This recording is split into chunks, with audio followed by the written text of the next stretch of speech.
Պարոն վարչապետ, հաջորդ շաբաթ Եվրահանձնակատար Ուրսուլա ֆոն դեր Լայենը նախ կգնա Բաքու, ապա կգա Երևան։ Արդեն հայտնի է այցի օրակարգը, ինչ առաջնահերթ հարցեր եք պատրաստվում քննարկել եվրոպացի բարձրաստիճան պաշտոնյաների հետ եւ հնարավոր է, որ Երևանյան այցի շրջանակում քննարկման թեմա դառնա նաեւ Հայաստանի միջին միջանցքում ընդգրկվելու հարցը։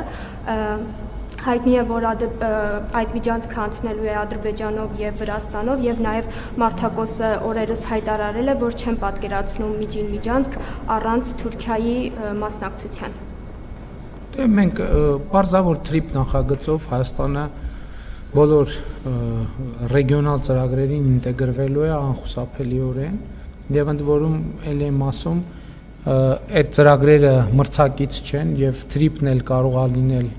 եւ միջին միջանցքի մաս եւ ավելի լայն նախագծերի մաս, ինչ եմ համարում, որ մրցակից չեն, որովհետեւ հոսքերը իրականում այնքան մեծ են,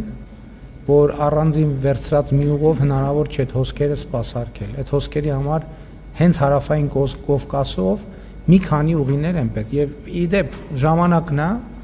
որ մենք հարավային Կովկասի երկրներս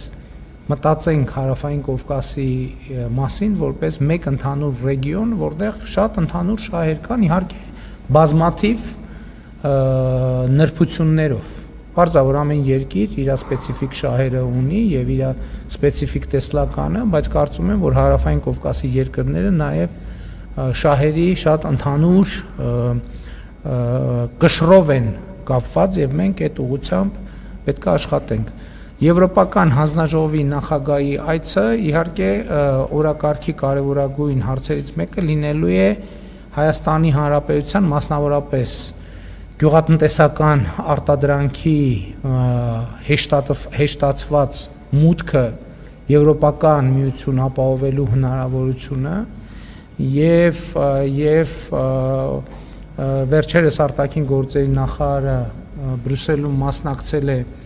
արտաքին գործերի նախարարների խորհրդի նիստին եւ հավանականություն կա, որ այս իմաստով Հայաստանը բացառիկ հնարավորություններ կունենա եւ հույս ունեմ, որ Եվրոպական հանձնաժողովի նախագահի հետ մենք կհասցնենք այդ նախագիծը ավարտին հասցնել, որպեսզի Երևանյան այցի ընթացքում մենք իրար հետ այդ մասին հայտարարենք։ Շնորհակալություն Եվրոմեդիա